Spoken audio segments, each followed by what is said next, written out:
coming in. We're live. Meeting of the Special Ordinance, Sign Ordinance Committee. Take the attendance, please. Bob Cunningham. Here. Brigida Fussell. Here. Greg Hart, no. Steve House, yes. Yes. Yes. Don Kadich, no. Sheila Lodge. Here. Ken Oppener. Yes, sir. Krista. Present. Michael Drury. And Howard is living Guinness in Ireland, I think. Okay. You want to start with something special?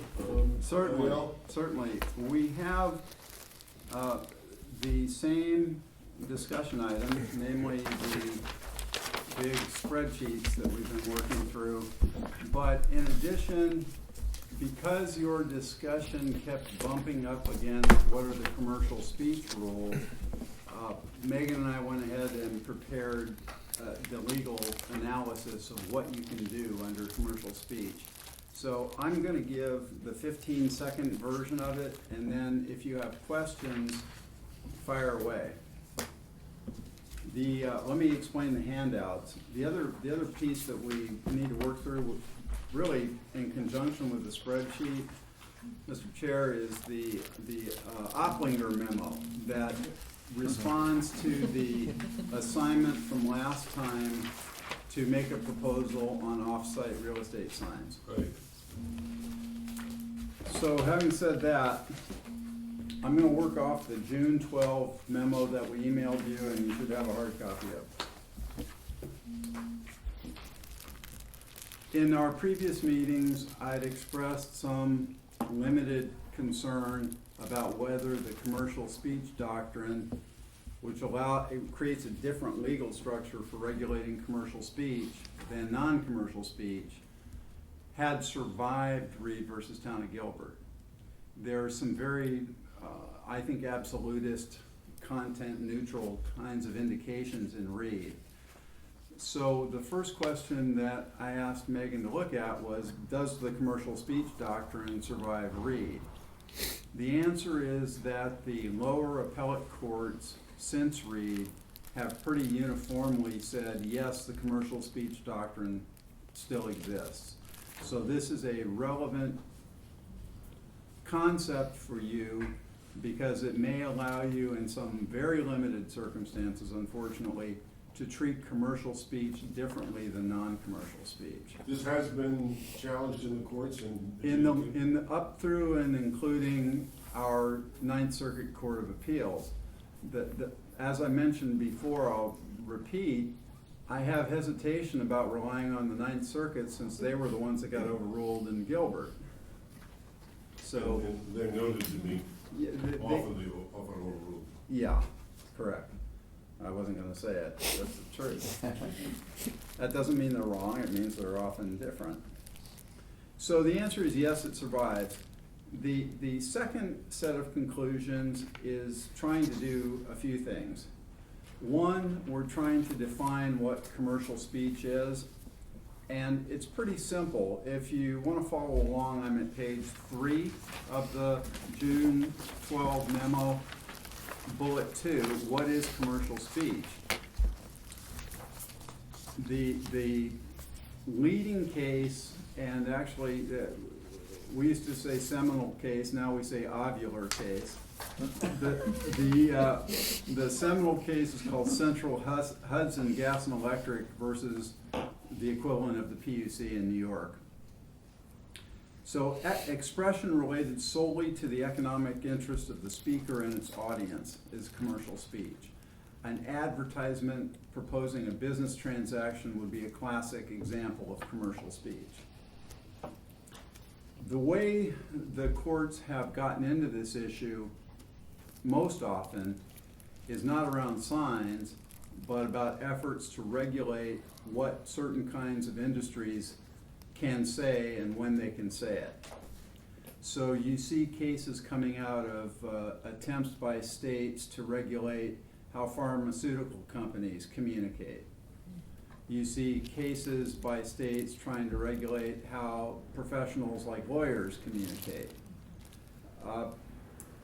there are sign examples, and we'll get to that on the short memo that we handed out today, and I'm gonna have Megan walk us through that one. So rule number one is that you can censor, like you can censor obscenity if it's conceivable as spoken. I can't imagine spoken obscenity under the court's rules. You can censor misleading or untruthful commercial speech. So, for example, in San Francisco and Santa Monica, they are using that as a means of attacking Airbnb for advertising transactions that are illegal in their cities, meaning the short-term vacation rentals. They've had some success in the lower courts, and I'm not suggesting that Santa Barbara emulate that, but it's an example of how that doctrine can be used. So it's a regulation that's not content neutral. It's saying that if you are misleading or untruthful, we can censor you altogether. Now when... And in the Santa Monica and the San Francisco cases, they're saying it's misleading or untruthful too?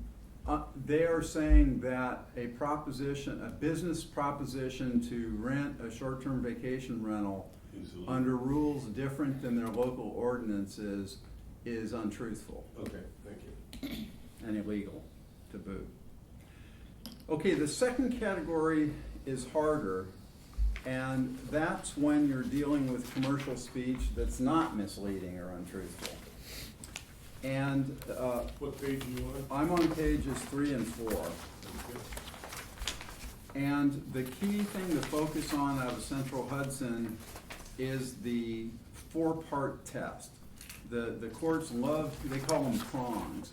So the courts love having multi-pronged tests because it adds some sense of objectivity in what is fundamentally a subjective process of deciding whether something's legal.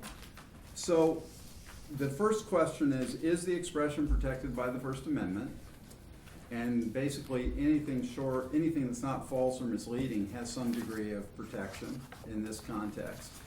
The second, at the top of page 4, looks at whether the government interest is substantial. Now that one-page handout that Megan's going to talk about gives you a list of the kinds of things the courts have said were substantial government interests. That is a relaxation of the test for regulating the content of non-commercial speech. Under Reed versus Town of Gilbert, it's not a substantial interest that the government has to have, it's a compelling interest. And the difference between the two has been articulated in little teeny bits and pieces with dozens and dozens and dozens of cases. So it's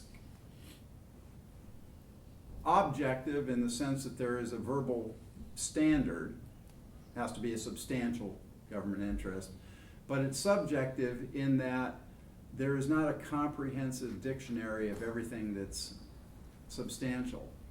So the examples Megan's going to talk about are ones that we're pretty confident work, but that's not to say you couldn't come up with new substantial government interests. The third element is that, like the compelling government interest requirement for non-commercial speech, your reason, your substantial government interest, has to be directly advanced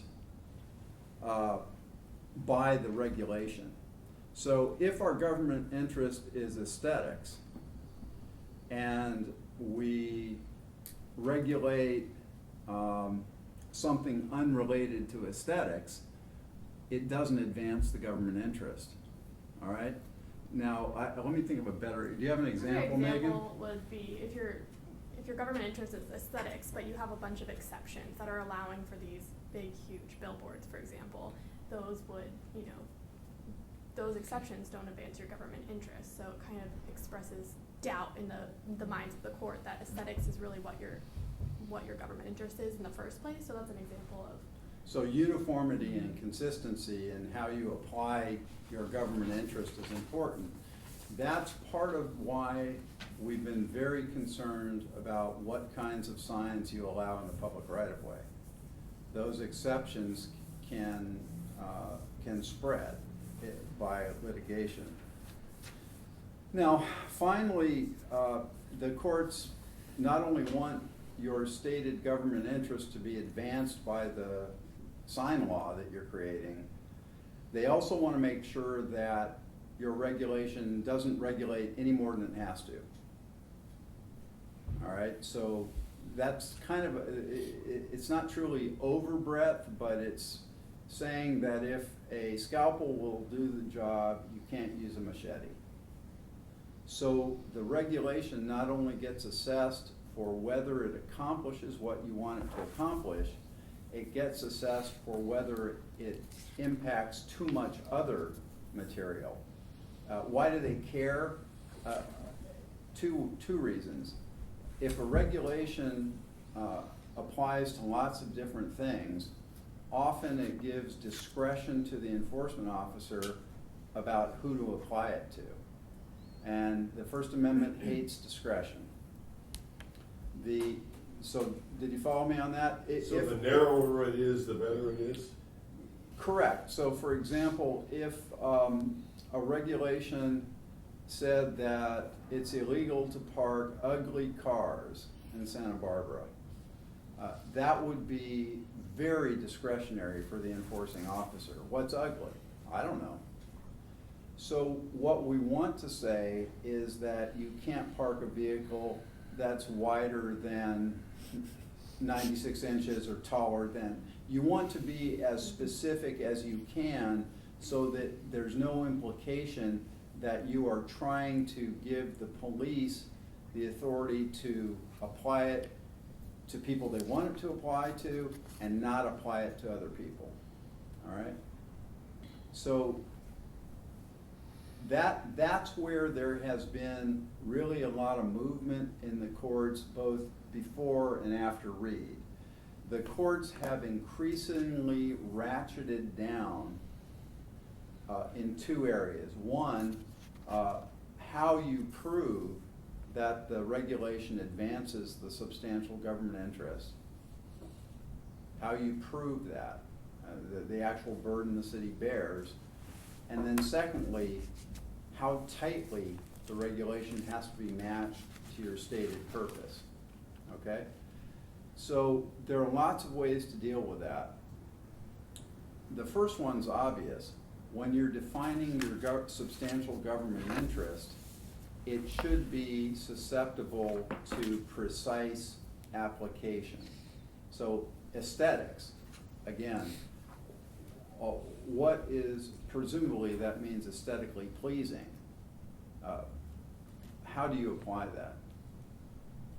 By way of contrast, if you say that, for example, in El Pueblo Viejo, the signage needs to be consistent with the historical nature of the area, it's much more specific in applying it. And, you know, I don't know, red and gold McDonald's sign may not be historically appropriate, okay? So aesthetics is very broad. What we tend to try and do on the compelling interest side is stick to life safety sorts of things. So the compelling government interests that I've suggested to you in the past are traffic safety, personal safety, so that if a sign creates clutter and distracts drivers, that might be bad. That was a big issue with billboards. And by the same token, if a sign is not built in a way that it's safe, it could directly threaten life safety if if the sign falls on somebody, all right?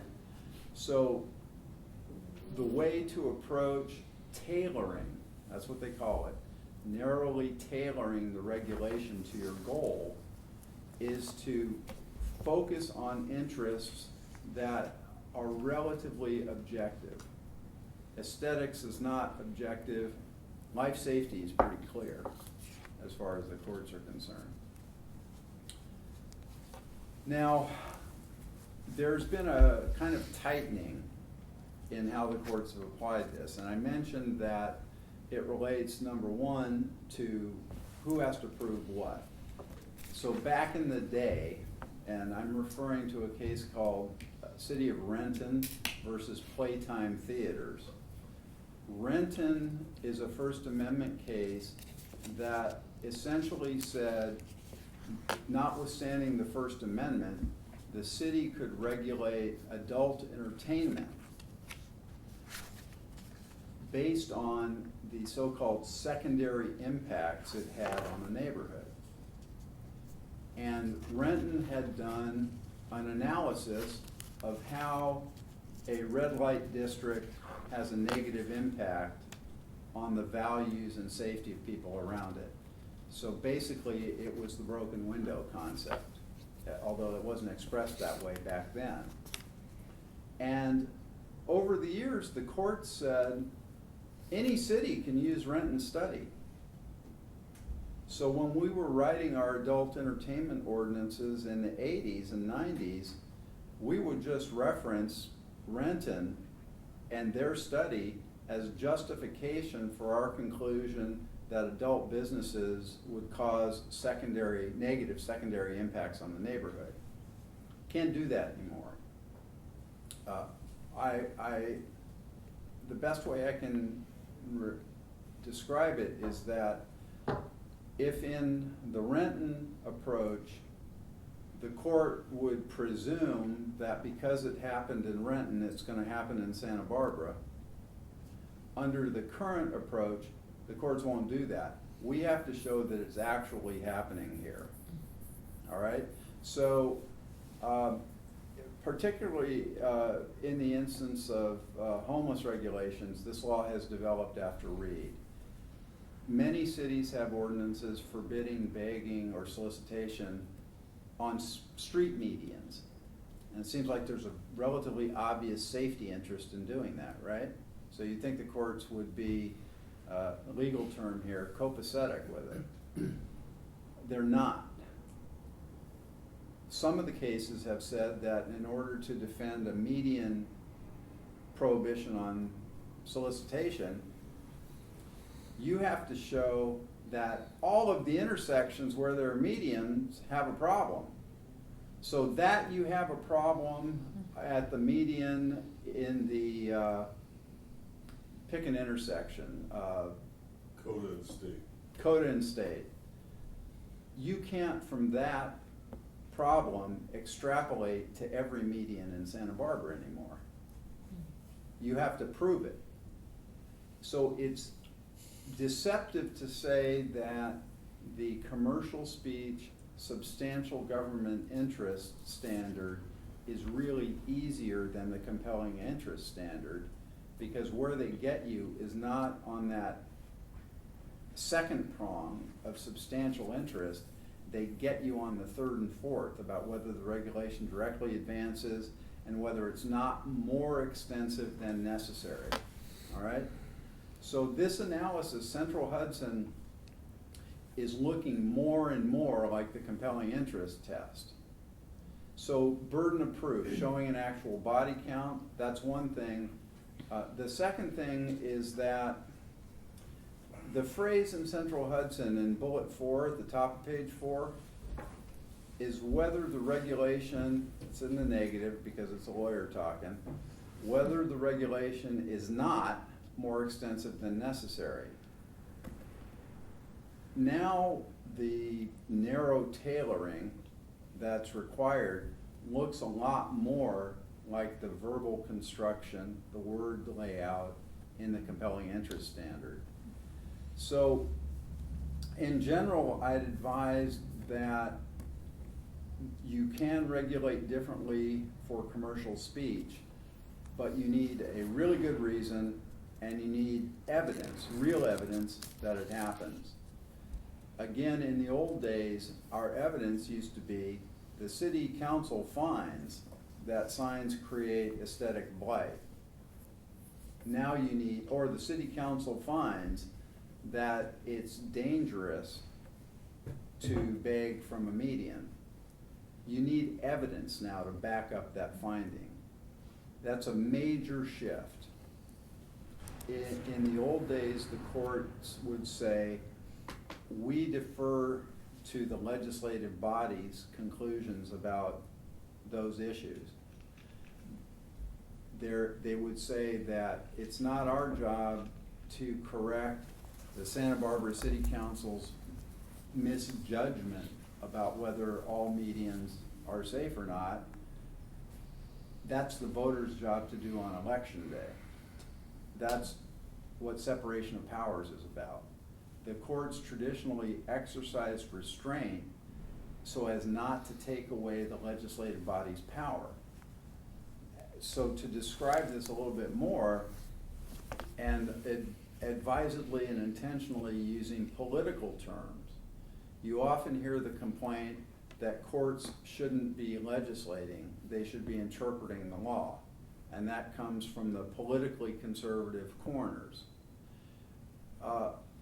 There is a solid basis for that in the history of separation of powers. The activist court is more willing to substitute its judgment as to what is substantial, or what is compelling, or what is narrowly tailored for your judgment. And we have a broad trend in the First Amendment area, up to and including the Supreme Court, of being relatively willing to say you've misjudged this because you haven't proven to us with actual evidence that this situation exists. Okay, so I've talked a lot, but I hope you get it. They're ratcheting down on us. And I say that because I don't want you to put too much faith in the commercial speech distinction.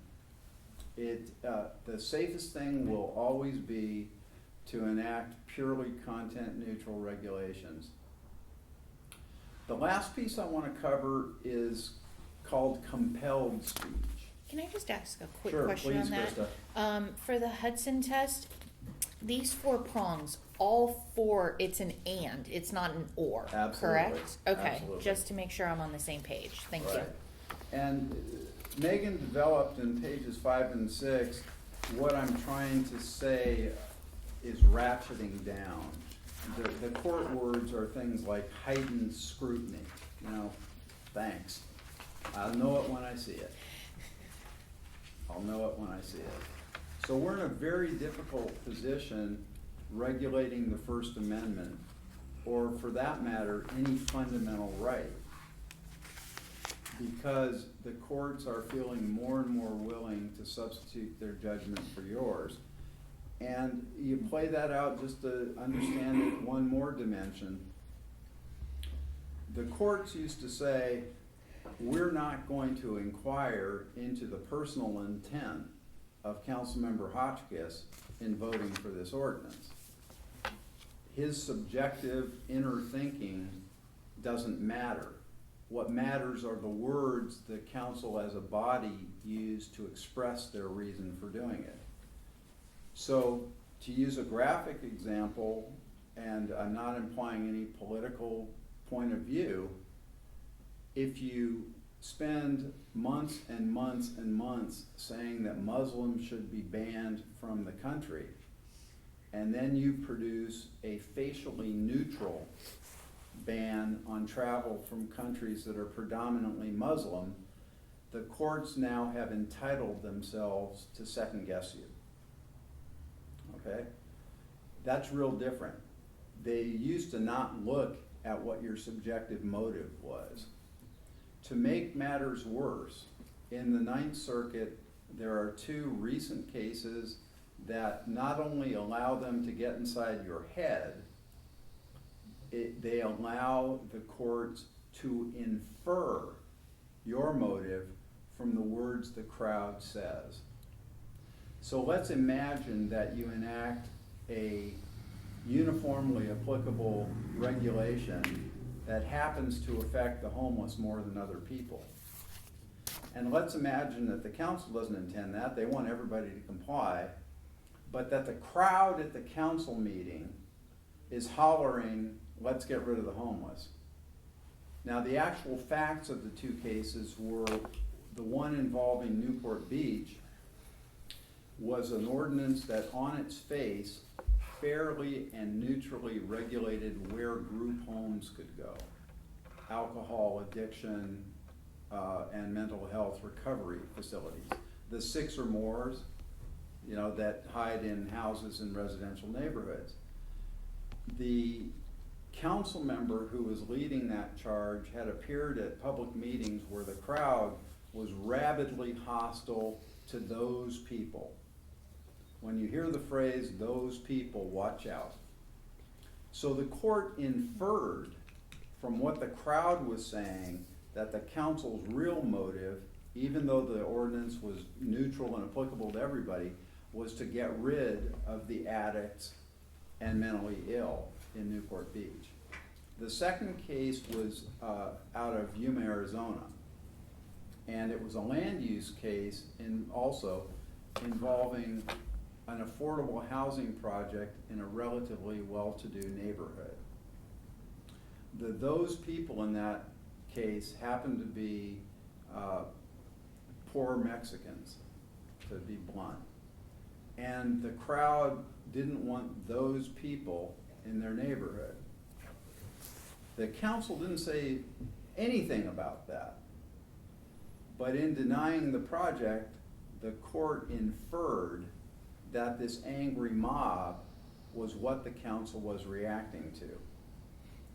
I don't know how to fix that anymore, so what I've advised our city council is that when people say objectionable stuff, it's not enough to stay silent anymore. You have to object to it in order to preserve the court's view of your true position. It's a very, very different approach than deferring to the legislature. Now, I don't have a political point of view on it. I do have a point of view about how courts ought to operate. To me, conservative does not mean right or left or in between. Conservative means economy. I am conserving when I turn off the light when I leave the room. Conserving is doing as little as necessary to resolve the problem. I think courts should be conservative, probably because I represent cities, in not rethinking what the city council has done. They should find procedural errors, but they should let the voters fix stupidity on election day. When stupidity affects somebody's fundamental interest, like the right to sleep in the case of the homeless, that's a fundamental right the courts have found. Everybody's got to sleep, right? Or the right to speak, whether it's orally or verbally with a sign. The courts will happily second guess their judgment for yours. So as we go down the commercial speech path, and as Megan describes what the courts have found to be substantial interests, take it with a grain of salt and see if we can't tighten them a little bit or articulate them in a way that's very specific to Santa Barbara. So I'll come back to that El Pueblo Viejo. Nobody else in the United States has an El Pueblo Viejo. It's a historic district, it's of national stature. That's a pretty darn good reason to regulate. And it's unique to us. I believe, from a defensive stance, that the more you capitalize on the real, factual, unique, local characteristics in regulating signs or anything else, the more believable it is for the courts. And since they're now going to evaluate the believability of your reasons for the law, we have to design our story consistently from day one to the last day in court.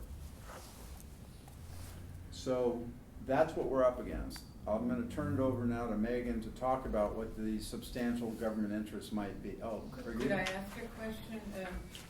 If the court has this prerogative of scrutiny, in this handout there are like 3 kinds: the heightened scrutiny versus the less then strict scrutiny and the intermediate scrutiny. How does the court decide which of these three phases are applicable, and how do we know when we suggest something that it could be applied? I wish I had a formula, but I don't.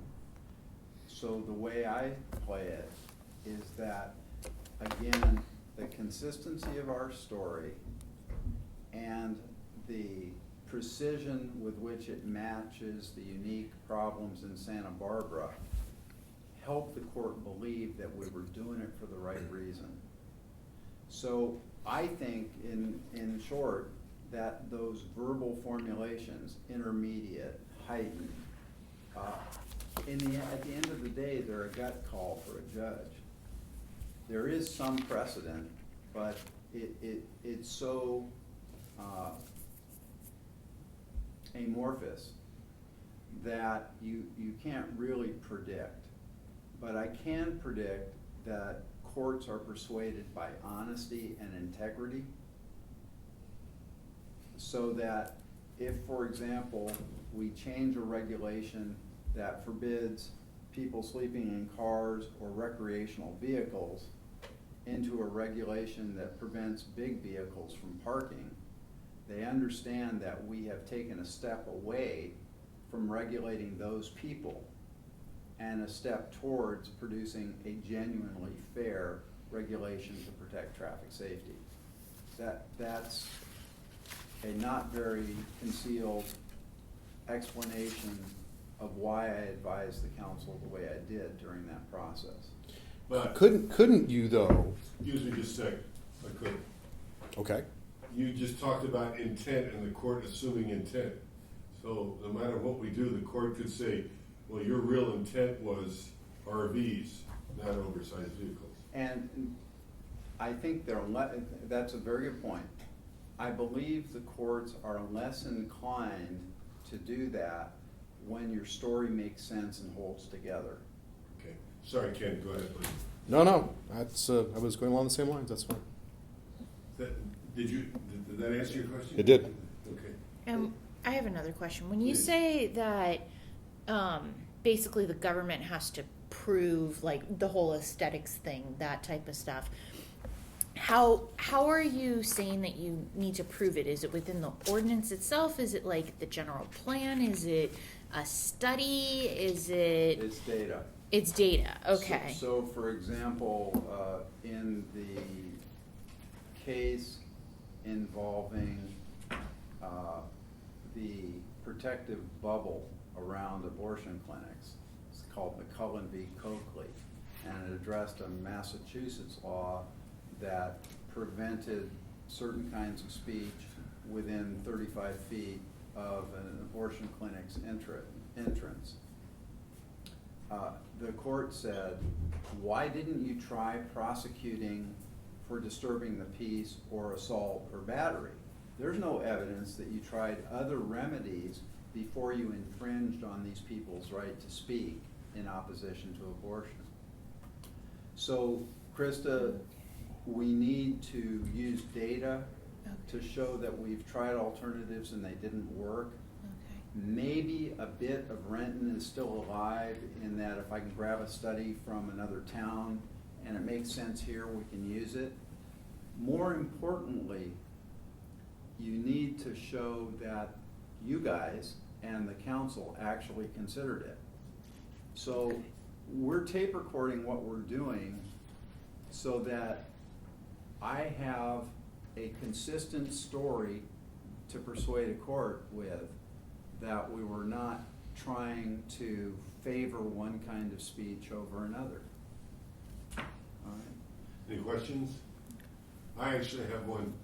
This is so broad what you said, it almost leads me to say, no matter what we do, it's going to be challenged, so let's do what we want to do and see where it goes. Is that too cynical? Yes. Yes, I believe this is a topic I call moral suasion, all right? I think that along with our oaths of office, we have at least a conceptual obligation to try and implement the purposes of the law. So, The spirit of the law. yeah, I can understand why it's not right for the government to censor Johnny but not censor Jane. I get that. So if you stick to those kinds of principles, I think you're much safer. And I think regardless of how cynical we might be about the courts, and I will admit that the way I've described this could be perceived as very cynical. I'm not cynical. But I believe that if we have good reasons for what we do, it'll be accepted. I believe that if you say, heck with it, I'm not even going to try because it's so confusing, you're doomed. Okay. Please.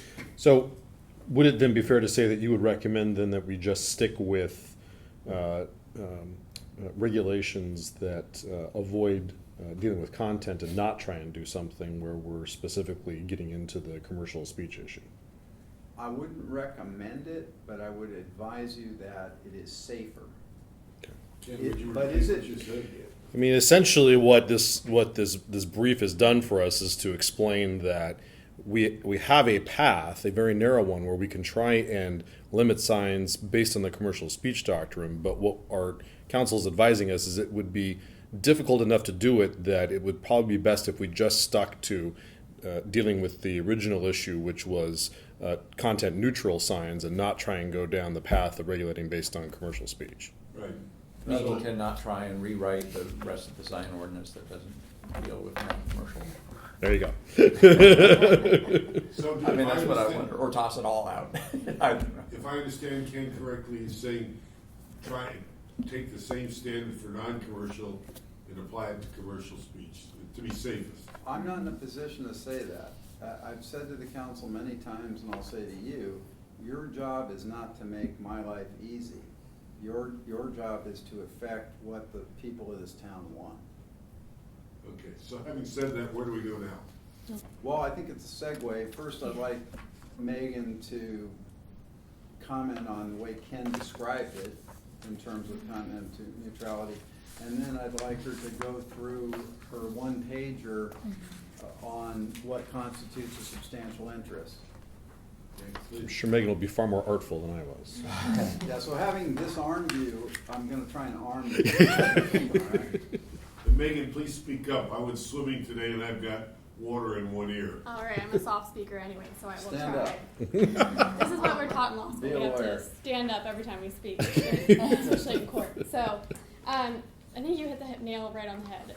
The more content neutral you can make your statute, the more that the court is going to believe that you're not only advancing your own interests, but you're protecting speech in general. So I think my memo outlines kind of starts by saying content neutral is the best way to go. If you are distinguishing between content on the basis of distinguishing between commercial and non-commercial speech, then commercial speech does receive a lower level of scrutiny than content-based, right? However, the court has essentially said that they're going to apply more teeth to these regulations. So if you have a regulation of commercial speech which treats, for example, fast food advertising from real estate signs, if you treat those differently, then the court is going to second guess your motives in that. So it is getting higher and higher. If you're talking about these levels of scrutiny in law school, we're taught that commercial speech regulations get intermediate scrutiny. Content-based regulations get heightened or strict scrutiny. Now, let me interrupt you on that. Let's speculate what a court that says a corporation has a right not to pay insurance for services it doesn't like because of the corporation's religious belief. What do we think that they're gonna say about the corporation's right to speak? Does Central Hudson still live? Right? Yeah, but once you get into the commercial speech realm and you are distinguishing between the messages of these commercial speech and getting real estate signs versus other advertisements, then you're getting to this level of heightened scrutiny, which is the requirements for evidence, that we've already outlined, and the narrow tailoring. So that the purpose of your law is advanced and that it's not restricting speech. So I guess I'll move on to the substantial government interest. Yeah, if please. anyone has any questions, let me know. So as we mentioned, the teeth to this 4-part test are in this last two prongs that we mentioned. But you are required to have a substantial government interest. And again, there's not that much teeth to it. So a state has a substantial interest in protecting the health, safety, and welfare of its citizens. So basically, laws that the state passes through its police power. What page are we on, sorry? This one here. The first page, I handed it out tonight, Frank. It won't be in your binder. It's dated June 15th. Sorry, go ahead. No problem. Would you like me to go through the substantial government interest? It's just a in one-pager. regards to sign ordinances, or in general? No, in There general, you go, walk last through and page. explain why they've been determined substantial. Okay. if you can. So, like I said, the state has a substantial interest in protecting the health, safety, and welfare in its citizens. So, the first example that I give is Posadas, which said that reducing demand for casino gambling was a valid exercise of substantial government interest, protecting the health and well-being of its citizens, to reduce gambling, which is a vice. Moving on again, another vice is tobacco use by minors. The state has a substantial interest in preventing minors from obtaining tobacco products. And hence can regulate what? And hence can regulate, for example, in that case in Lorillard, they were regulating signage for tobacco. So they regulated it outside, within a certain distance outside schools. So you couldn't have any outdoor advertising of tobacco products within 100 feet or so of a school. And Megan's saying that, not remembering the Doral ads that are burned into my consciousness from television when they allowed cigarette ads on TV. So that being the case, though, to go back to your sort of the change in rules for abortion clinics, why wouldn't the courts have said, did you try actually policing that area to ensure that kids were not purchasing cigarettes in that area? Why would they allow that bubble for that purpose but not for another? The cynical answer is that was 2001, not 2017. Ah, very good. Okay. And I think the answer is also in the last two prongs of the test. So, for example, preventing tobacco use by minors is a substantial government interest. It's pretty obvious that we don't want minors to get their hands on tobacco or be exposed to such advertising. However, the court actually invalidated the law because they said it was, preventing in certain city areas where, a liquor store might be right next to a school, it's preventing too much speech. So this law was basically banning all outdoor advertisement of tobacco products in Boston. So that's where the issue was in front of the court. And that gets to the argument you were making a couple of years ago when we were dealing with the bubbles in certain areas downtown of not bubbling off the entire area of State Street. We had to leave some areas for the... Yeah, that's a related concept. That's called an alternative channel of communication, and it's related to narrow tailoring, but it is a different concept. Oh, okay. Yeah. And then another legitimate interest was conserving energy. So for in Central Hudson, which again we said has definitely, the test of Central Hudson has amped up a lot. And this is on the heels of the Arab oil embargo. So on, I believe it was the bills for your electricity, they had an advertisement about how to conserve energy. So Speak up for Frank. yeah. So they said conserving energy was a legitimate interest, and the government could regulate how energy companies were advertising in order to encourage conservation. And then the next case was, this is a compelled speech case, and they were saying that it was a lawyer who had an advertisement for contingent fee services, and it based his advertisement, according to the Bar Association, was deceptive because it didn't notify potential consumers of his products that they might be liable for some costs associated with their case. So the essentially what the court said was that preventing deception in advertising was a legitimate state interest, and therefore the state could mandate and require him to have like a little waiver at the end saying that consumers are responsible for X amount of costs. So enter fine print. Yes. So if he had included that, then his ad would have been acceptable? And yes, Okay. basically. Yeah. All the fast talking at the end of the ad. The next case came out of Berkeley, and they were saying that these again go along with the warnings and the fine print. And it's relatively recent, isn't it? Yeah. So the Berkeley case required cell phone companies to essentially disclose that radiation in the area, and to let consumers know that the products that they were using had radiation that could be harmful to your health. And then in Sorrel, which is the next case, was also another law designed to protect the health and safety of consumers because it required disclosures on certain FDA requirements on certain medications. So those are general health, safety, and welfare interests that the court has found substantial. Does anyone have any questions? Right. And moving on to the interest justifying specifically sign ordinances, aesthetics and traffic safety have been held to be substantial interests in a variety of cases. And I've outlined a couple just to put aesthetics in other terms. It has been defined, or it has been expressed as protecting the character of the environment, preserving or protecting the quality of urban life, protecting the value of property in both residential and commercial areas, and then aesthetics in designated historical areas are especially significant, the court has said. So those are all different ways of saying the same thing.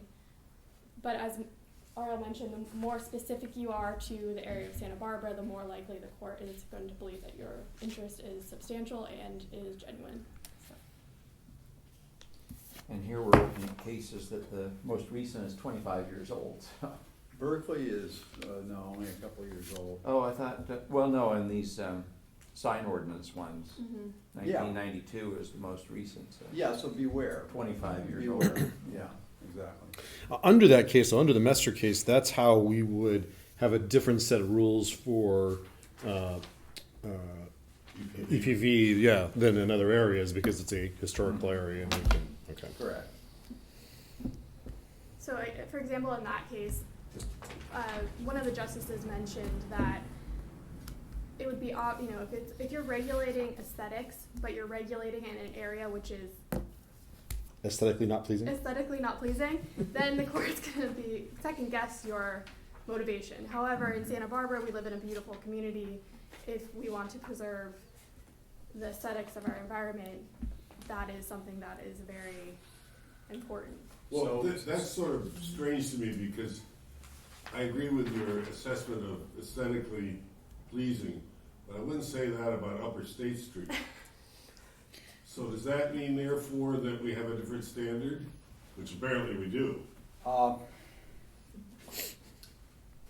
That's your call. I mean, that was going to be my question because aesthetically pleasing kind of is one of those that is yet again, how do you define that? Kind of like the example that you said with the ugly car on the street. How do you specifically define ugly? How do you specifically Okay. design aesthetically pleasing? Let me fill in some of the blanks, and maybe Megan can as well. The cities have used the term visual clutter as the opposite of aesthetic. Cities have viewed the notion that signs are in competition with each other so that they proliferate, if not regulated, as part of that aesthetic package. So they've not looked at whether it's a pretty face so much as they've looked at the causes or reasons why the aesthetic interest is there. So something persuasive to Santa Barbara with respect to signage is that tourists need special guidance because they don't know the area and they are important to the city because of the cultural and economic value they provide. That's real. So that's the kind of local flavor you might think about working with. Okay. Question?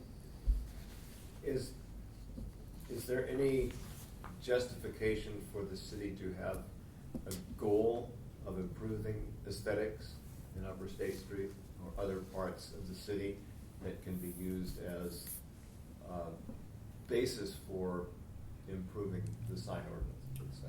Okay, so I'm very cautious when I get questions like that because my judgment's not important, it's yours and the court's. So the way I would handle that in response is to say, what does a good-looking State Street do for the city? Tell me that, and I can help you decide whether those reasons are strong enough. We don't allow, for example, pole signs anymore. So you remember, think of think of a Sambo's sign or a Denny's sign in the day that's 30 feet above the street. Those are not allowed. I think courts would understand that those things are ugly. They would also understand that they distract drivers from looking at the road instead of looking up at the sign. We regulate against moving copy and flashing signs because it's obvious that a flashing sign or moving copy distracts your eyes from your job of driving safely. So that's the way I would urge you to try and explain your reasons for doing what you do. Is existing ambience not a strong justification, State Street being an example? It can be, but again, I would ask you to be as particular as you can. So if you say Santa Barbara just has that certain something, or Santa Barbara is so precious, it doesn't help me. If you say Santa Barbara's ambience is based on 220 years of Spanish, Mexican, and American history, and the need to protect it is based on the critical role tourism plays in the local economy, and oh, by the way, tourism makes up 40% of the local economy, or whatever the number is. Quantify, show that there's a real, that's showing that the median is dangerous. We have a real financial interest. So if you play off of history, play off of tourism,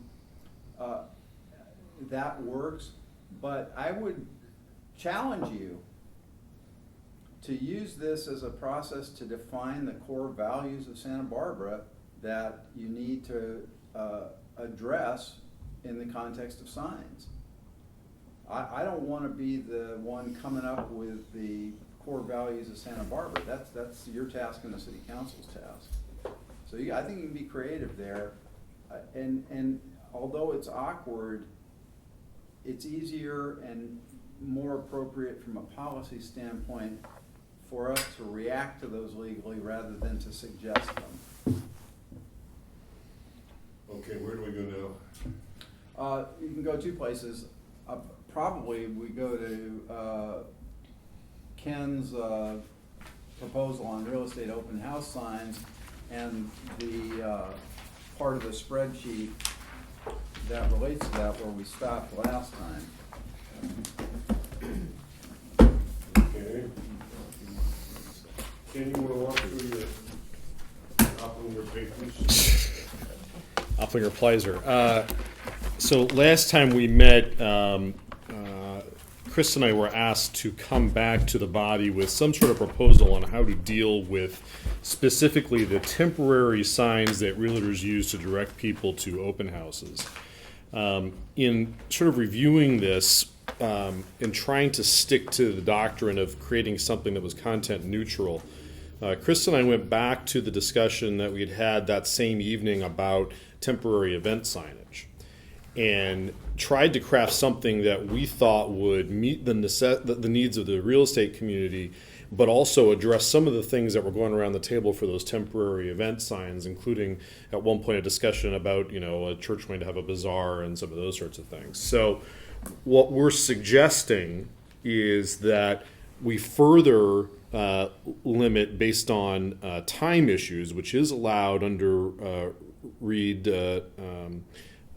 not just by the amount of time the sign can be up, but the amount of time for the actual temporary event itself. And so our suggestion is that we split the difference at 5 hours. If the event is 5 hours or less, which would essentially take in all of the open house style events that happen, that we allow no more than 5 signs within 1 mile of the event location and none in EVP. That the signs... Downtown quarter. Right, Yeah. downtown quarter, sorry. The signs be put up within 3 hours of the start of the event, so they can't go up earlier than that, and that they be taken down within an hour after the event. For events longer than 5 hours, and we're thinking more community-style events, day-long sorts of things, plus, no more than 10 signs total anywhere in the city limits. Signs would be put up within 2 days of the start of the event, and that was trying to get to the discussion about wanting to use the signs to advertise the event, to get people to go, and then that they must be removed within 12 hours of the conclusion of the event. Again, this is just a recommendation to try and meet the different issues that were going around. A couple of quick things. We did not get into size of the signage or maybe like a total square footage. We thought that was something we could discuss here. We didn't get specifically into things like EPV, although we did call out the fact that those short-term signs shouldn't be in the downtown area, and I think we'd be open to limiting that to all of them. And then the other thing is that we'll probably need to come up with some sort of a definition of what a one-time event is. We've given you a suggestion here. I think we have others that we can sort of discuss, but we thought that coming up with a definition that would meet some of the issues that we discussed around the open house signage, given maybe a midweek and a weekend and some of the other things that might happen, was the best way to go. But I think there's other ways we can discuss it as well too. So that's sort of our proposal for discussion with the group. Krista, got something to add to that? The Oppenheimer paper said it all. Is this The OP specifically paper. signs in the public right of way or off-premises signs but not in the public right of way? I need to have that distinction. I think the intent was to not limit from where we are now. And since we do have them in the public right-of-way now, that this would continue to allow that. So if we wanted to do something different, then that would be a different discussion. Yeah. How long have we had the allowance for signs in the public right of way? Not that long. I can tell you, I think. We've had it for a while. References, sure include adjacent and ordinance. I think 2011. Yeah, the most recent amendments to that part of the code were in 2011. And I don't know, Frank, do you remember, do you remember, is 2011 sounding right for when the real estate signs came up? I don't really remember. That was when it came up for just like a refresh that they did, but it had been in existence much longer than that. Okay, so there's 2011, 2002, 1995, 1994. Yeah. So I can get that information for you. It currently is specifically for real estate open house signs and nothing else, is that correct? Correct. Which is why this is an issue for us, because if we continue to permit, then we need to permit for anyone who wants to do it. Yeah, my best friends at Metro Comics post that intersection all the time. That would be an expansion. Yeah, no, I understand, absolutely. So I think that's something that we would need to. Can I add to that? I agree that the time regulations can be done. In addition, you can regulate safety so that, for example, you make sure there's enough room for a wheelchair to get by, that kind of thing, if you're so inclined. Could you just say not block the public right away? Would that be too broad? I would say Yeah. leave no less than 45 inches or something like that. We have to get that much into the weeds on this? I think, I don't know that those are weeds. I think that the safety of somebody in a wheelchair is a pretty solid government interest. It's gonna be consistent with ADA in Title 24, so. Right. Yeah, okay, yeah, I should. As soon as you start referring to real estate signs, aren't you then looking at content? Well, that's why what we're suggesting here is you not refer to real estate signs, that we call them temporary event signs based on the timing that we're discussing. And that's why I think the issue has been brought up, that by doing that, I mean, our thought was, let's not remove them from public right-of-way, but I think it's also safe to say that under the definition we provided, now we're essentially expanding so that all temporary event signs can be in public right-of-way, and so that's where the push-pull is, so. And that would Yeah, include that's- church picnics and anything. Any thoughts? Anybody who's having a sale? I don't know, it's really hard to, Yeah, I mean, short of just eliminating all real estate signs and anybody else that wants to have off-premises signs and rights of way, I don't know what the solution is. We try to address this in part with this limitation. Because we discussed this when we were going through this, and what we thought was, all right, well, since we can't do it based on content, or at least that's at the time what we were thinking, could we do it based on limiting the amount of times you can do it to the point where it doesn't become practical for someone to abuse it in the way that I think some of us are concerned about? So, for instance, when we were suggesting a definition for one-time event, and we had suggested that it happens no more than 3 out of every 7 consecutive days. Yeah. Now that's a lot. So we could even look at maybe something where you say no more than 25 or 20 times in the course of a calendar year. I mean, I think there's ways that we can limit it so that the abuse won't be. I mean, for a one-time, I'm going to do a garage sale. Yes, we're going to have an issue with that, but it's not going to be like the comic book store is going to have a sign up every day, because they're going to have to go out and put it up and take it down and limit by the. I mean, there's enough regulations, and it's going to make it difficult for them to meet that standard. Yeah, Well, except that, first if would this you- applies to all businesses, multiply that by all the businesses in Santa Barbara and. Well, I think the assumption is that all businesses in Santa Barbara would do it, and I don't think that's the case. Yeah, not all, but I mean, it could be a lot more than currently do.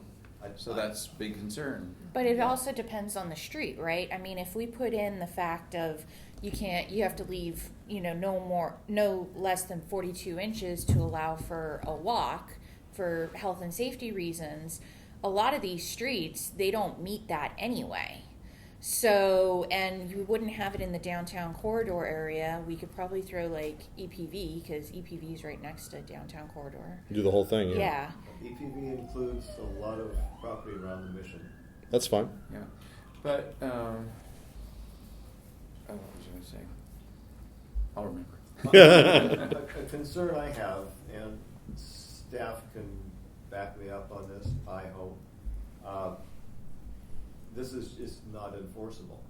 Well, that's That's where I was gonna saying. go. How That, on earth if gonna there was a enforce city this? staff person whose full-time responsibility was to drive around and let people know right away that, no, you can't do this, that'd be one thing. Well, But, it depends on somebody to report it, and after the sign's already down, somebody to go out and see, and no, there's no violation. But I mean, it's couldn't not you here. say that even if you ban it outright?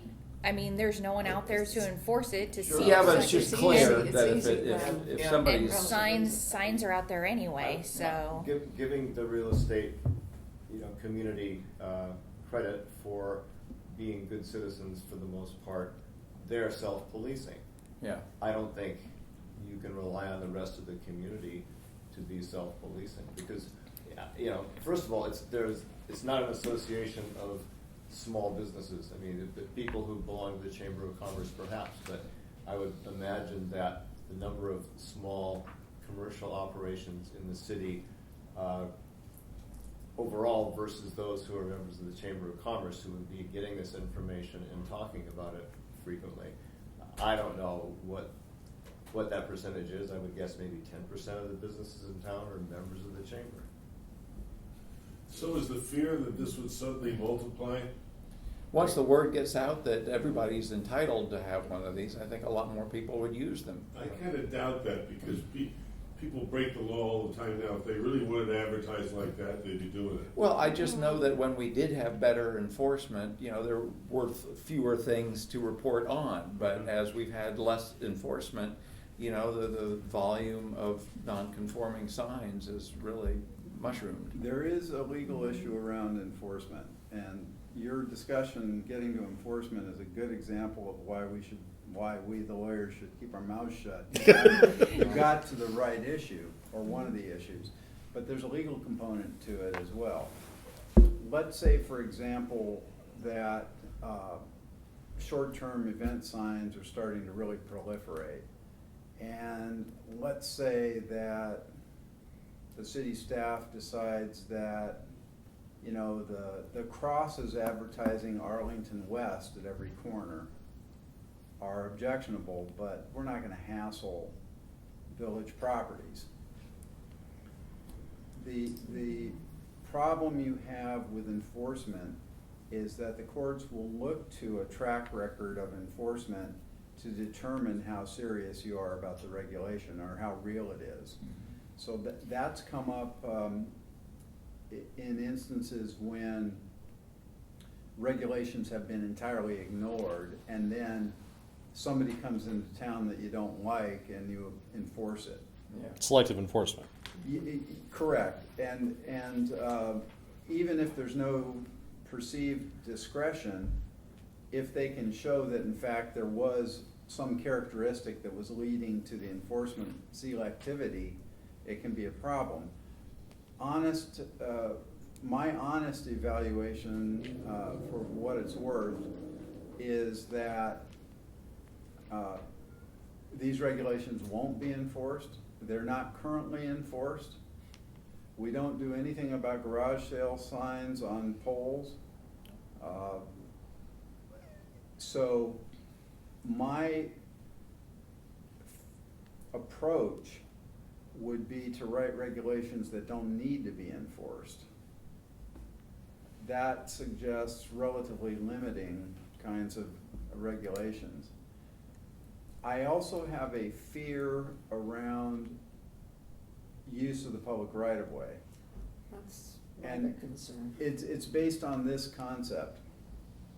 The sidewalks and parks and De La Guerra Plaza and the Boston Commons are what the courts call traditional public forums. And those are places where the right to speak is most heavily protected.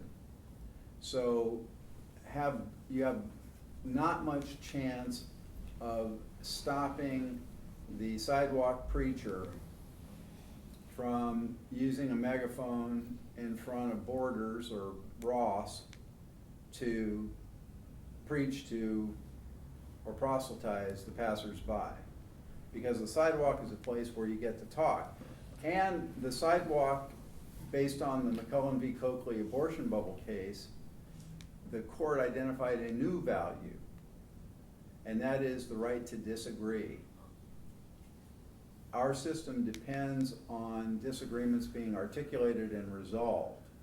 So the court said that pretty clearly in McCullen, that protecting a woman from hearing information she didn't want to hear is not a valid reason for regulating.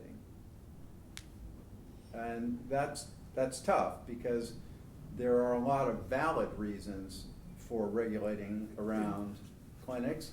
And it's also tough because Santa Barbara was one of the 5 cities noted in a footnote that still has an abortion bubble ordinance. So I have a way that I may defend that ordinance if the issue comes up. So back to what I'm trying to say, there is a traditional public forum, and then there's something they call a designated public forum. And a designated public forum is some place that usually isn't a place where you can speak freely, but that through government action becomes designated as such a place. So, let's say for. Abortion clinic being one? No, I'm thinking of, say, a public auditorium. Let's say that the Cabrillo Pavilion does not have regulations on how it gets used. And over the course of time, the city allows everybody from the Nazis to the Girl Scouts to have speech events there. You then convert it into a place where speech gets heightened protection. Another example is the Converted by allowing it, by virtue of allowing it. correct. There are two other examples that you'll be more graphic or more obvious. There's been a lot of litigation around the sides of buses and how tightly the bus company, usually a government agency, can control the messages that get put up on the sides of their buses or on bus shelters. You know, can you stop Calvin Klein from putting or Abercrombie from putting up a well-configured abdomen on a bus shelter? Naked abdomen. We get into the distraction era. Well, and then in addition to buses, it's been school stadiums where they allow sponsors to put signs up on the walls. And it's been the Hare Krishnas repeatedly at airports. So there is a real risk by allowing speech in the public right-of-way that you will lose control over what can happen there. So it's a difficult area. I have a question. Steve, go ahead. Just as the city rents space to private businesses to set up tables and chairs for cafes and restaurants, is it possible that signs in the city right-of-way could require a fee paid to the city? Real estate signs and any private business. I think that would deter a lot of businesses. You can't just put it out there, you've got to go get a permit and pay a fee. Okay. And that could be an annual permit so that you wouldn't have to do it for every open house. Yeah. So we all know that censorship is a bad thing under the First Amendment. Mm-hmm.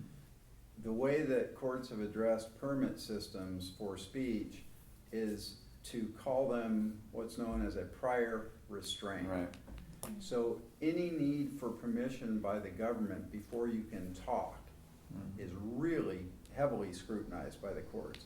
The only way, and we're dealing with this right now, we have been for a year and a half in the process of constitutionalizing our park regulations for events. To deal with things like loudspeakers at Oak Park for the Greek festival or whatever it is.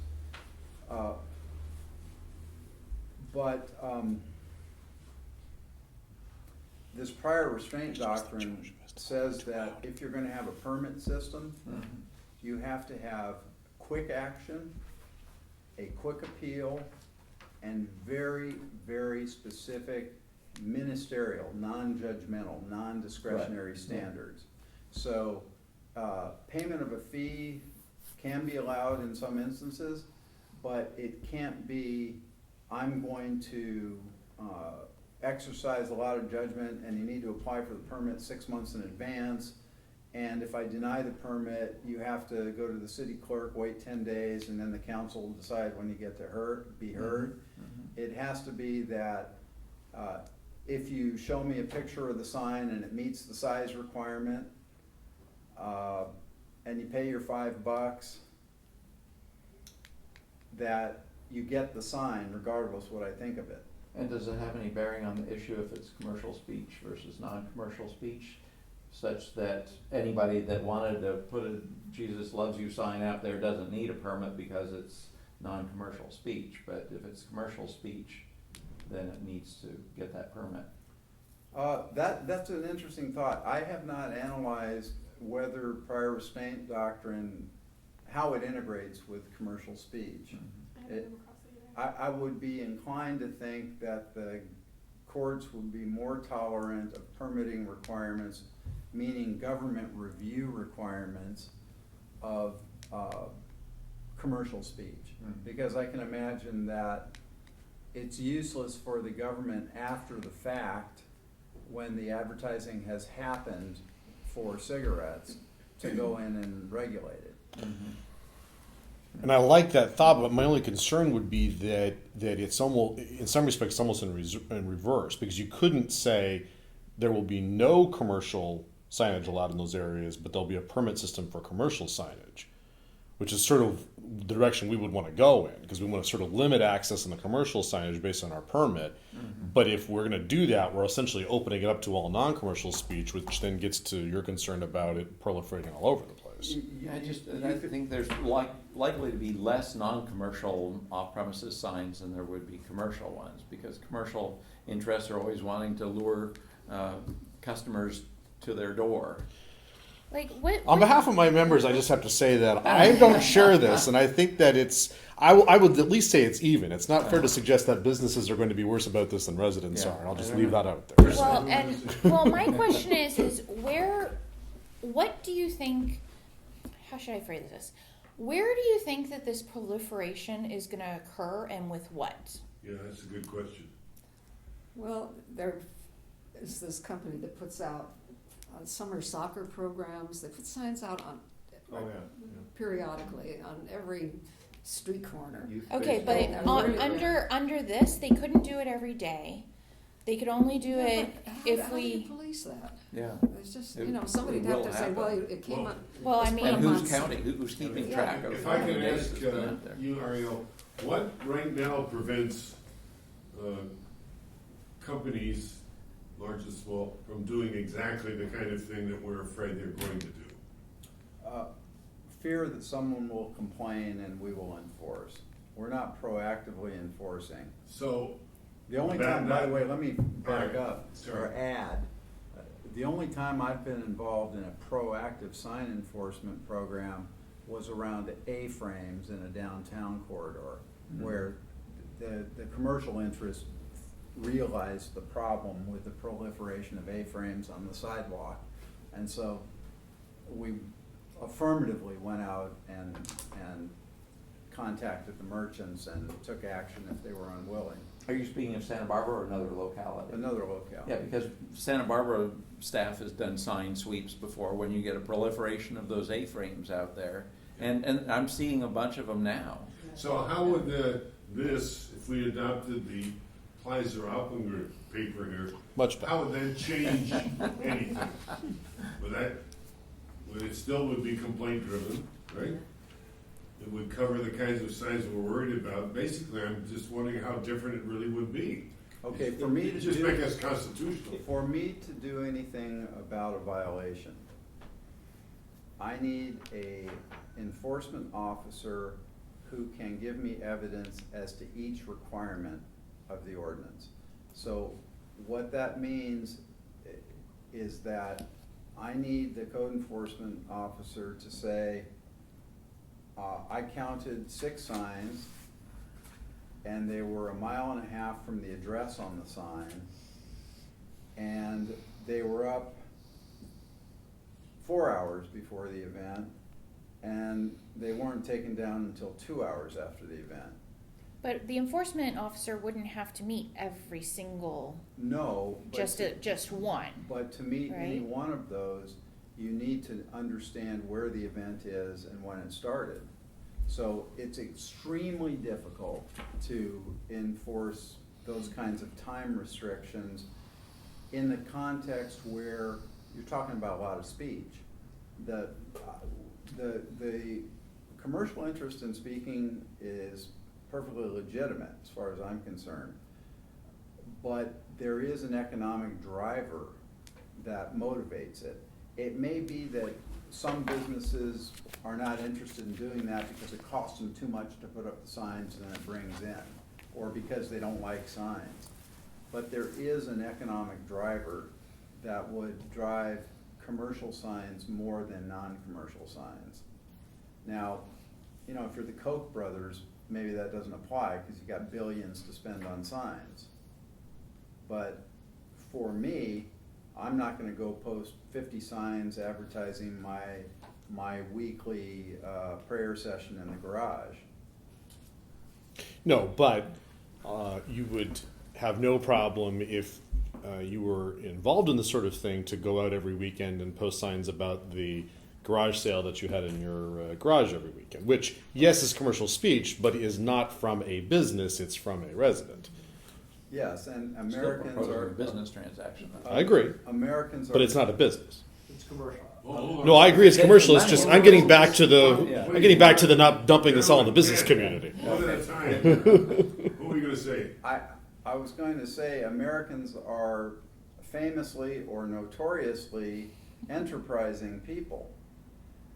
And I recall living in the Mission District in San Francisco, and this guy would set up 12 or 15 folding chairs in his garage and let people buy seats to watch pay-per-view boxing events. It was, kind of a really wonderful thing to see happening, but let's say you want to conduct some sort of business like that, you're gonna want to put up those signs to get people in. So there's some element of maybe more benefit going to the shadier side of the business world than the legitimate side. It's the same old story,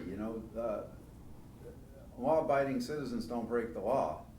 Law-abiding businesses are gonna comply with these regulations. But there are businesses or quasi-businesses that don't comply with the law. Let's say, for example, Airbnb, right? And they are pushing a seam to advance the law. They're trying to push a seam. Well, I think what we're trying to do here is find a reasonable phrase or a set of rules that we hope that will apply to everybody, fully acknowledging, as you say, there's going to be somebody that's going to try to use them the wrong way. And there's just I haven't nothing we can do about that. I haven't criticized the legality of the Oplinger paper. So you want to now? No.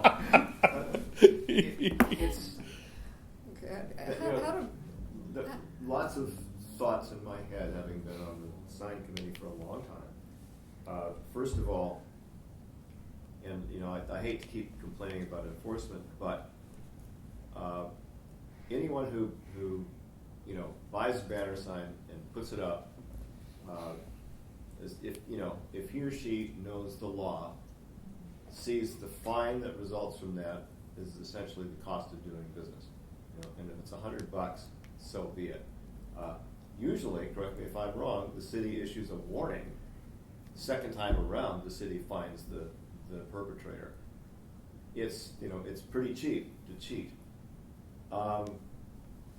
It's with regard to your paper. Just looking at it from the simple standpoint of a citizen reporting, it's a whole lot easier to see one sign and report that because it shouldn't belong there than it is to go around counting the signs, determining the distance from the property, and looking at the clock to see when it went up and when it came down. So enforcement there, you can't rely on citizens to do that, and the city doesn't have the staff to do it. So I see that as, to me, that's kind of black and white. I think no signs in the public right of way, or everybody has a sign. And if it's a matter of you're saying, if we don't have the will to enforce, if we don't have the money to enforce, then having the law really is not legitimate because we're not really serious about it. And you can't pull back from. Well, Yeah. But you could say that about any of these. You could say that about every single thing that we've been talking about. Because a lot of those are a lot of those are permitted signs. You've got to get a permit before you do that. Or we're just talking about exempt signs. Well, I hear everything you're saying, and I don't necessarily disagree. Although I will say that it wasn't our intent to come up with something you couldn't enforce. We were trying to find a way to meet all of the issues around the table. Yeah, exactly. So let's just get that out there to start with. And I do guess think that the real estate people do self-enforce. which I guess is sort of my point to come back to then is this was just simply a way to try and address the issue. If it doesn't work, it doesn't work. I don't think we don't have any heartache about that. What I do want to just put on the table though is that I not to put any ultimatums out, but I think from our side, a move that will take away the ability to do this for open houses is not something that we can find acceptable. So we would really like to find a way to address this. If this isn't it, great, then let's find that way, because just going to, you can't do the open house signs anymore is just not acceptable. No, Yeah, that's not, I understand, and I don't have any. I mean, it's I don't sounding like imagine maybe that the it would be hours eliminated. are kind of like Let's No, not put something. any more here's my- affirmative here. here's- We've been in here almost an hour and a half. I think that Gina has to leave at 7. We will still have a quorum then, but I'm saying that by 7:15, we should shut things down because people have to go. So if you have to leave at 7, go ahead. Okay. All right, thank you. I'm sorry. Continue. No, I was just saying, it kind of sounds like when we've been talking is that the hours are kind of like one of those kind of ambiguous, it's hard to really do. So what if we took out the hours and put in the size of a sign? What the actual size of the sign can be? Well, what I would say to that, and once again in defense of the idea of having a permit and a fee, and the fee is not onerous, I mean, there's no need for it to be, but otherwise, if merchants or private individuals start seeing there are more and more of these off-premises signs, well, I guess they're not being enforced on and pulled away, so I guess I can do that too, and they will have no idea of what the requirements are that you've thought through so carefully. Whereas if they had to get a permit, that's the opportunity to tell them, these are the regulations. And so, because otherwise they're not gonna know. That information needs to be distributed too, because I think a lot of people who, break the sign ordinance don't even know we have one. Yeah. Because I was gonna say, how would people even know that they need to get a permit though? Isn't Well, it kind of the once- same thing? yeah, Like they see these signs yeah. out and they're like, oh, I can do that. It doesn't I say think on the if you sign know that like, your neighbor got told to gotten get a from a permit for a permit. sign, the word gets around, and I think that's important. And because the other side of that is I have clients that used to conform and go get a sign permit, but everybody around them didn't, and there wasn't any enforcement, so now they don't bother getting a permit. We hear a lot of complaints from legitimate sign companies. Yeah. Who say we're maybe 5% of the signs, and the rest, the other 95%, sign companies included, don't get permits. Yeah. They just go. Ariel, is our choice to enact something and then improve it if we see it needs changing down the line? That is a choice. There's another choice here too, which is to find something that looks compelling or substantial as a reason to regulate this kind of commercial speech differently and directly. So let's imagine that protecting Derek the value Bay- of property? Does that work? The problem with using something that broad, Krista, is you can make that argument for a lot of things. So, Okay. Which one were you suggesting, Kristen? The protecting of property value? But people in the same block, Which would mean no as signs. where an open house is happening, may say that's knocking down their property values because there's always these signs so in the neighborhood. Maybe we inquire outside a meeting of Derek Bailey whether there's any evidence about injuries or accidents from sign distraction. So the direct approach may be your only real and enforceable option, so that the signs are limited to realtors without the registered trademark bug, people who sell real estate. I tried to find that when I did the memo. I couldn't find the bug, so I didn't. I capitalized it for you, That but might be a possibility. Derek's on Parentheses vacation. are parentheses. I think Very it's good. fair for you to ask what evidence there might be of the impact on I was looking traffic for the ASCII safety, code, I couldn't and find to really do it as an inquiry and see where that evidence takes you. I think that's fair. I don't know what the answer's going to be. I have thought about it in terms of people who don't know the area trying to find something. And so a little signage can be very helpful for somebody who doesn't know where they're going.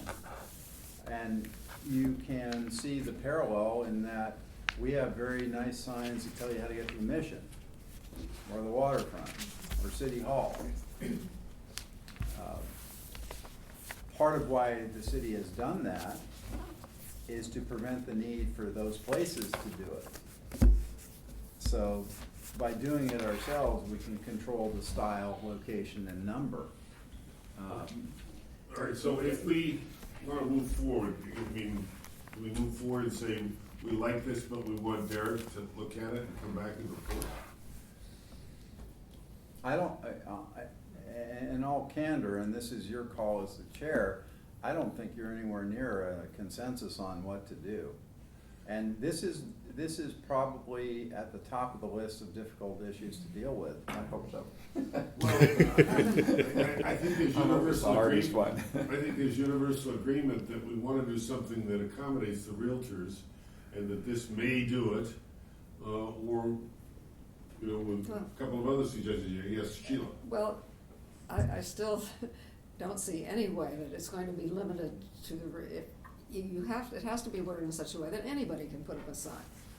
And it doesn't, so, and this is in the public right of way for businesses, for advertising purposes. I see no public benefit, general public benefit from it. Now, I understand, you know, there's the real estate industry out there too that have their needs. But I was just wondering, how did we end up with an ordinance that specifically allows real estate signs, open house signs in the public right of way? I don't know. Years and years and years ago, Yeah, we it just- lobbied for it, and Yeah. because it makes sense, and because of all the issues that we've talked about in the past and so forth. And so because of that, we, over the many years, it has formed into what it is today to be something that basically both sides agree to. And I mean, at least for both sides, meaning the government and real estate. Does custom have, because that's what you're talking about, does custom have standing somewhere in the court? No. Because this is a custom that has been, Yeah, but if you've always been doing something wrong, it doesn't make it right. well, that's not true. No, If you've been crossing somebody's land for 20 years and they didn't say anything that's wrong, it becomes a right. So, no, if in a village in Illinois predominantly comprising Orthodox Jews, the Nazis show up, that's not customary, but they have a right to speak, okay? Schomburg, right? Okay, not sure I see the direct connection here. The custom is a way of saying values that haven't risen to the level of law. The only place custom makes a difference in the law is in international law, where you create law by treaty or by what's called customary international law, and that is things like the law of the sea.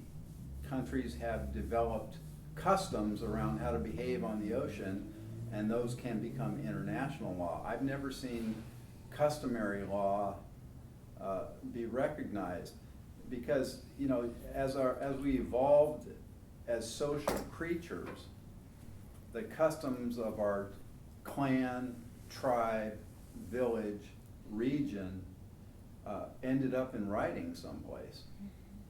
So we've been very conscientious as humans to document what our customs are, and before we could document them in writing, we drilled them into the young as part of the oral tradition.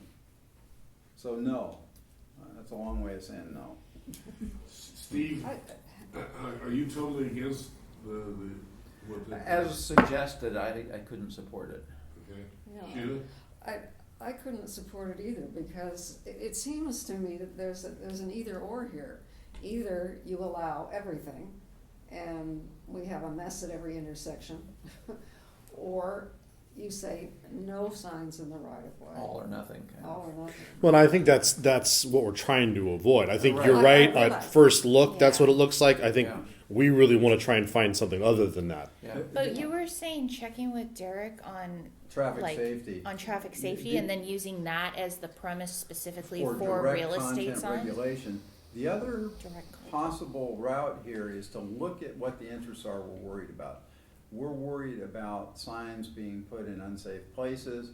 We're worried about Proliferation. people not being educated about what the requirements are. So a permit system isn't an all bad idea. And you might then allow anybody to get a permit for an off-site sign for a certain period of time, but that sign has to include a copy, a permit bug, a shield, like a taxi. And that permit might be annual. You could do that as a And sticker. then from an existing enforcement sign, you would have to reprint standpoint, the if sign. you are freely making those permits available to everyone, and you're publishing your law, but only certain people avail themselves of that permit, I don't think you're improperly favoring one kind of speech. Now, the risk there is, think about the Yuma case where those people were a problem. Our record here is crystal clear that what we're trying to do is accommodate an important industry. The permit system would have to be very plainly, widely available, low-cost fee, if any fee at all. So Sheila, that Yeah. doesn't really satisfy you. Well, the word that keeps coming to mind is aesthetics. I mean, Aesthetics, that's the reason for our concern about all of this. Even Upper State Street, Even if you have others, a whole- yeah, Oh, no, if right, you think Upper absolutely. State's bad now, you should have seen it before the pole signs. came down. Exactly. There's a forest of them out there. Yeah.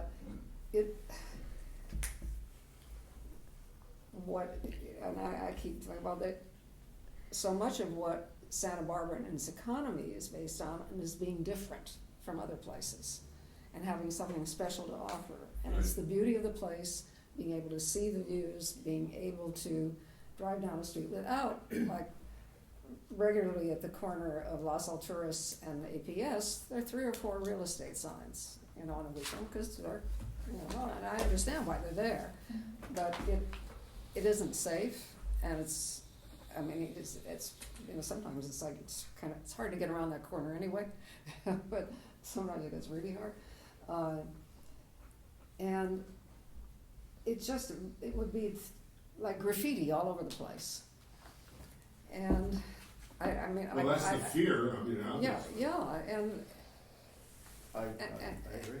And I just don't see, even if, the fees are moderate and so on, the city has enough trouble enforcing what it has now because of monetary issues and not having the staff to go out there and do it. Well, So what would your suggestion be? Please, go ahead. Well, maybe I'm seeing it in a very black and white sort of way, and maybe somebody can figure out something. And I think I appreciate your efforts, with the time thing and so on. But again, that I see as being an impossible to. Well, I think we're sort of at a point with this, though, where if we can't come up with something that we can all live with, that we're going to end up having the group split out. Because I understand where you're coming from. I absolutely respect that, and you're not going to accept something comparable to what we have here, and that's fine. And I think you'll understand that we can't accept an outright ban, and I don't think we want to sort of just leave this because, well, we can't come up with an answer, so we're done, because that doesn't really get to what we were asked to do in the first place. But that's sort of where we are now, unless we can come up with something that's acceptable to all of us. Krista, how about if there was just one real estate sign in the driveway, in essence? So that is not as good as having them down at the corner, et cetera, but with the GPS systems that some people have today, I'm just thinking out loud here. Yeah. That one sign at least would do something. Right. I mean, so the problem with that though is like the economy of real estate and the fact that you have the open house sign in the driveway, but part of the signs is the fact that you're going to the one house that you've kind of picked out that you want to take a look at. It's in a neighborhood that you want, and then you are going down and you're like, oh, I didn't know this other house was on the list. Okay, let me go check out that house too because it fits my parameters, it's in the area, things of that nature. And so by having it just in the driveway, it doesn't meet the commercial drive. Well, are you sure? Because you're driving around and you. Why not? But what if it's further down the block or around the corner and you don't see the driveway? I mean, and having just done this myself, that's how we found the house we bought. It wasn't the one we originally went to, but we saw the other open house sign and went to it and found it, and that's And we how hear we. But by the same constantly. token, I might buy a pair of pants because the store said we have pants, and all sorts of stuff. Oh, that's understand. We're not. allowed outside. I absolutely respect the argument you're making. We absolutely Yeah. agree. We're trying to find a way around that. Yeah. Ken, if there'd only been one open house sign, would you have gone when you saw it? If it was just in the driveway of the house, no, because we didn't know where the house was. It was the directional sign out at the corner when we went to the house we first went to that got us back to the house that we So bought. what I'm saying is, to me, when you drive around, you're looking in a neighborhood and you're going to go to a designated open house in your mind. You're driving around that neighborhood, you're going to see the other sign in the driveway. Not necessarily Well, because it's always by chance. You're not going to necessarily no, see but all this. okay, so a lot of neighborhoods you only have like certain ingress and egress into a neighborhood. You have like certain streets that like take you into the neighborhood. Right. And when you have signs on the corners, then when you get there you're like, "Oh, it's in the neighborhood I want. Look, now there's another house that's like 3 blocks away from what I was going to look at." And now I can go look at that one also. You make Well, a I very think it's good point. desirable. I'm just trying to get something here. Yes, I mean, sir. you were just asking why that wouldn't Yeah, work. okay. So Okay, I have a couple of observations and a request for you to ask me for something. The observations are, number one, you're doing what you have to do. You're articulating all the different interests. That's great. Observation number two is that the ability to sell something affects its value. The more it costs to sell something, the less valuable it is. So it's like tax. It's a friction on the market. So there is a legitimate economic interest in minimizing the friction in marketing whatever you want to market. The last thing is my request. I would request that, having exhausted our creativity, you asked me to go see what somebody else has done. I was going to ask Especially you what about somebody that. else has Yeah. I request that for sure. I mean, there are lots of smart people dealing with this all around the country. Mhm. And part of Santa Barbara's uniqueness, in my observation coming in as an outsider, has created a bit of exclusivity that sometimes the inward focus that isn't helpful. So maybe somebody else has an idea. Mhm. So I'm happy to look. How would you do that? Is that Alexis? Well, makes a statement? I subscribe to a number of newsletters from the big sign law firms. There are 2-3 law firms that do sign work, and it's easy enough to dig through their websites and call them to ask them what's going on in Colorado. There's a firm called Otten Johnson, Otten Johnson. You can find their website and subscribe to their newsletter. They report on sign law. Krista, would the National Association not have something on this? That'd be we good. do. That'd be good. Huh? That would be good. yeah. Like Columbus, Ohio. It looks like Minnesota. Visalia.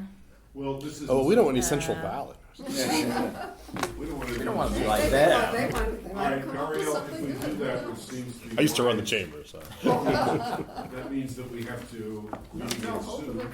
Correct. So, do I have concurrence that this is a good idea and we ought to, Concurrence that what's a good idea? Sorry, there's a lot Do- of do cross a little- conversation.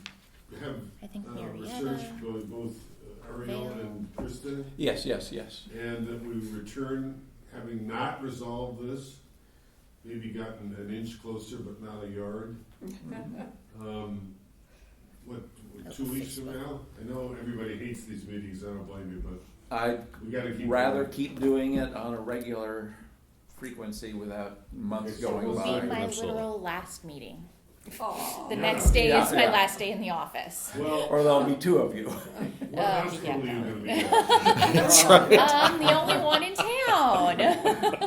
Yeah, oh, that's right. Sure, we can get a conference room You know, there. if we have to, Yeah. we can convene there, this is really important. Yeah. Okay, so that's the, today is the 13th, is there? No, today is So it'd be the That'd be the 29th. 29th. the 29th, is And- the 29th possible for people? Yeah, my only constraint is that it would have to be 5:30. I've got we're doing a seminar, we're presenting a seminar in Ventura until 5. Okay. Can we do it the day before, Wednesday? Well, how about Wednesday the 28th? And do it earlier, 4 o'clock? 5:30 is fine with me. It would be, Wednesday? that would, For those of us who commute a little earlier, would be nice. Yeah. What's I have that? a For those of us who medical commute a appointment. little earlier, would I be have nice. a Yeah. long, medical thing that I planned like 6 months ago. So, yeah, you can do it. Nobody likes to go to the dentist. Come on. No, it's not that. It's, I'm sorry. The 29th is better. That's fine Okay. for me. All right, can we do it at 5:30? I know it's not preferable, but Ken, I'm sorry to ask No. you to commute late. If you're done in Ventura at 5, getting up here I by can cut out of 5:30 there. is difficult. I can cut out there, well, it's opposite flow. Yeah, but I can make it in half an hour.